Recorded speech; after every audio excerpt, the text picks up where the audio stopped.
ಅಷ್ಟೇ ಇಷ್ಟು ಸ್ವಲ್ಪ ಹಾಲಿತ್ತು, ಒಂದು ಕಾಲು ಲೋಟ ಹಾಲು, ಕಾಲು ಭಾಗಕ್ಕೆ ಅದಕ್ಕೆ ಕಾಲು ಭಾಗ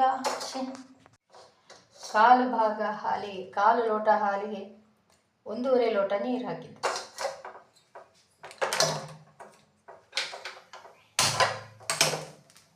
ಅದು ಕುದೀಲಿ.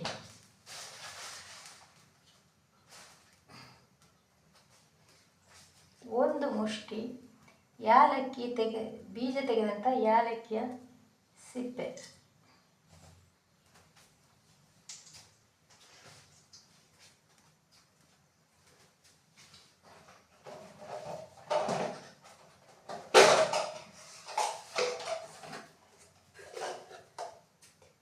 ಮಾಲ್ಗುಡೀಸ್ ಕಾಫಿ,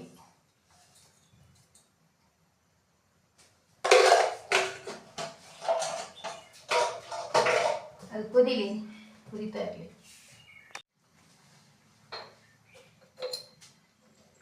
ಚಿಟಿಕೆ ಉಪ್ಪು,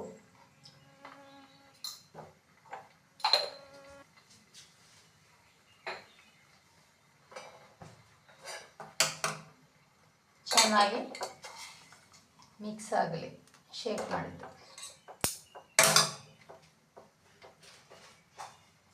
ನಿಮಗೆ ಬೇಕಾದಷ್ಟು ಪ್ರಮಾಣದಲ್ಲಿ ಸಕ್ಕರೆ, ಸಿಹಿ ಜಾಸ್ತಿ ಬೇಕಿದ್ದವರು ಸ್ವಲ್ಪ ಜಾಸ್ತಿ ಹಾಕ್ಕೊಳ್ಳಿ, ಮೀಡಿಯಮ್ ಬೇಕಿದ್ದವರು 1.5 ಸ್ಪೂನ್ ಹಾಕ್ಕೊಳ್ಳಿ, ಕಡಿಮೆ ಬೇಕಿದ್ದವರು 10 ಸ್ಪೂನ್ ಹಾಕ್ಕೊಳ್ಳಿ.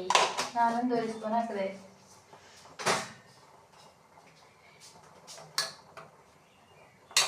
ಈಗ ಚೆನ್ನಾಗಿ ಕುದಿಸಿ. ಟೀ ಮಾಡುವಾಗ ನೀವು ಯಾಲಕ್ಕಿ, ಶುಂಠಿ, ಗರಂ ಮಸಾಲ, ಚಕ್ಕೆ ಎಲ್ಲ ಹಾಕಿ ಟೀ ಮಾಡೋದು ನೋಡಿದ್ದೀರಿ. ಕಾಫಿಗೆ ಯಾಲಕ್ಕಿ ಪುಡಿ ಹಾಕಿ ನಾನು ಟೀ ಮಾಡ್ತಾ ಇದ್ದೇನೆ. ಯಾಲಕ್ಕಿ ಸಿಪ್ಪೆ ಚೆನ್ನಾಗಿ ಕುದೀತಾ ಇದೆ.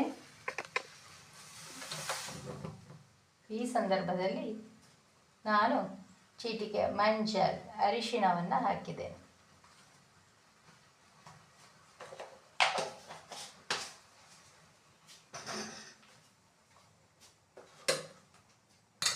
ಈಗ ನನ್ನ ಹೆಲ್ದಿ ಕಾಫಿ ರೆಡಿ ಆಯಿತು. ಅದನ್ನೀಗ ಸೋಸುವ.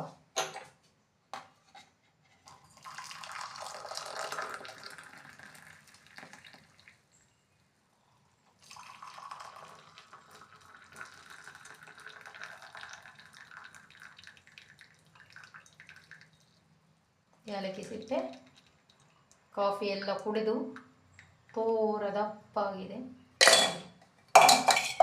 ಇಷ್ಟು ನಂತರ ಆಯಿತು ಕಾಫಿ. ಈ ಕಾಫಿಯನ್ನು ಎಷ್ಟು ಸಾಧ್ಯವೋ ನಿಮ್ಮ ಹತ್ರ ಯಥಾಶಕ್ತಿ ಇದನ್ನು ಮೇಲೆ ಕೆಳಗೆ ಮಾಡಿದ್ದೀವಿ. Ready to serve super coffee.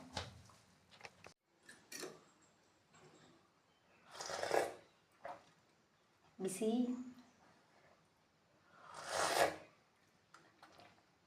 ಅದ್ಭುತ ಟೇಸ್ಟ್, ಏಜ್ ಮಿರಾಕಲ್ ಕಾಫಿ. ನಾನು ವಿದೌಟ್ ಮೇಕಪ್, ಜಸ್ಟ್ ಮುಖ ಕೂಡ ತೊಳೆದಿಲ್ಲ. ನಾನಿನ್ನು ತೋಟದ ಕೆಲಸ ಎಲ್ಲ ಮಾಡಿದ್ದೇನೆ. ಮಧ್ಯಾಹ್ನ ಸ್ನಾನ ಮಾಡಿದ್ದೆ ನಾನು, ಮತ್ತು ಮುಖ ಸಹ ತೊಳೆದಿಲ್ಲ.